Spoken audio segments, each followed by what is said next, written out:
My name is Ashley and I grew up gay in Birmingham. For the most part, I feel that I have to kind of hide and not really be who I am. There's this kind of, I would say, atmosphere that everyone is always judging you all the time. I feel like everyone assumes that I'm straight when I meet them. They always think that I am, and it's just kind of awkward and weird for me to be like, oh no, like I'm a lesbian. My name is Joseph Thornton, and I grew up gay in Prattville, Alabama. I feel like there is a lot of shame that people can put on the whole gay subject. It definitely was hard for me to come out because I felt lesser than other people. My name's Catherine Collins, and I grew up a bisexual in the South. I would picture like myself saving the girls in all the action movies. That's really when I started thinking about the possibility of me being gay. I'm not foolish. I know there's bigotry everywhere, and there are people that love gay people everywhere, and there are people that are indifferent towards them, and there are people that hate gay people everywhere. I feel like growing up in a place like Massachusetts or California, it would be a lot easier, and probably I could have come out sooner and been more comfortable with myself. We are in the Bible Belt right now, so almost anything that you do is going to be judged upon and is going to be thrown against religion. One time I went to church because I felt this massive burden on me for being gay. The youth leader asked everyone to go around and say their sins, and when it was my turn, I did not have the courage at all to say, oh, I'm a lesbian and I feel really bad. I thought they were going to judge me, and I didn't want it to be considered a sin. I'm somebody who's a firm believer that coming out is definitely a different age here than it is across the country. I've always been taught that being with a male is the right thing. It definitely has to do with Southern values. And I'm sure there's discrimination up there too. It's just probably not as bad as down here. We have seen here in Alabama a tremendous increase behind acceptance of just LGBT individuals overall. Politics, I believe, plays a large part in fear, and we have a lot of fear from individual politicians. That fear comes from lack of education, and if we can keep the communication open and conversations ongoing, those individuals who promote fear will become more of a partner sooner or later.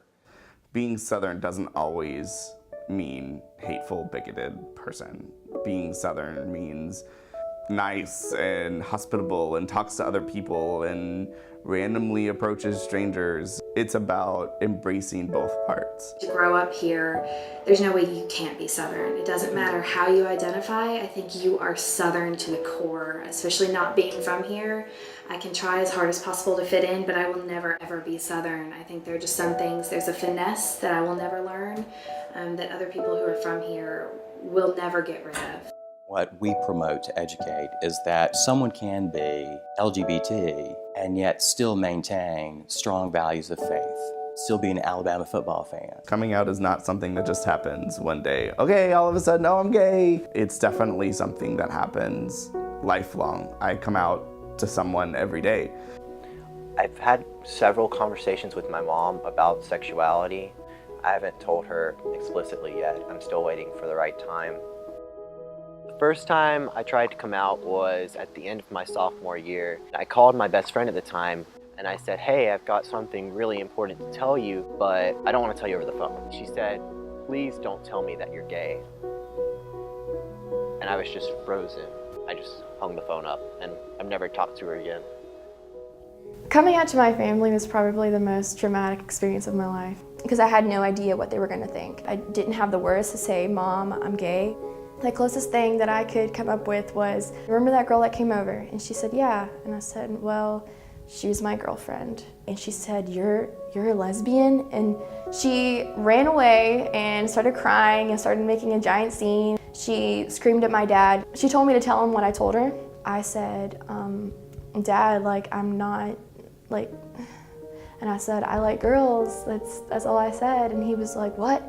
Oh, okay, and he was kind of accepting about it. But as time went on, my mom convinced him that it was a disgrace to the family, it was humiliating, that everyone was laughing at us, and it was really hard for me, but I don't regret it at all.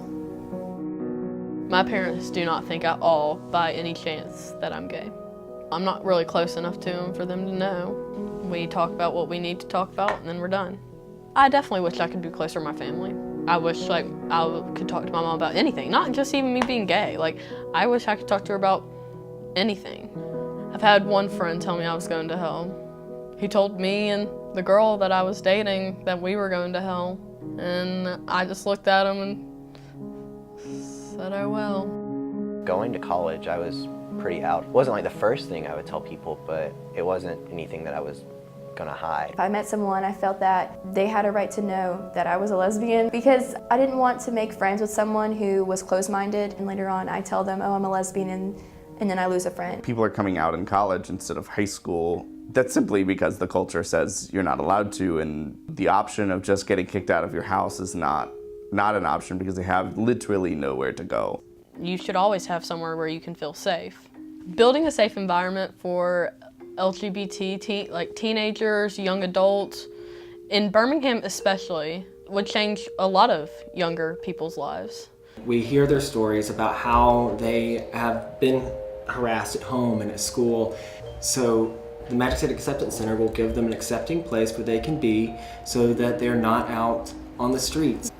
We just got lucky. This was a grant from the Elton John Foundation. We wanted it to be something that would definitely appeal to the youth, that they would feel comfortable in. Once we get it open, we hope the youth will come. We need them to know that it exists, so marketing and drawing them to us and then keeping them there. Hopefully they like it. Our program addresses safety concerns of LGBTQ people. They have a place to go if they're dealing with something. My hope for Alabama in the future is to be on completely equal terms with straight people, for there to be gay marriage in Alabama. And I know for a lot of people that sounds like a long shot. I think it's only a matter of time. We have actually gained national attention from the Human Rights Commission out of Washington, D.C. We are working to pass a non-discrimination ordinance in Birmingham. I hope that in the future I will be able to marry the person that I love, whether that be in Alabama or just any other state that I want to marry the person that I love in.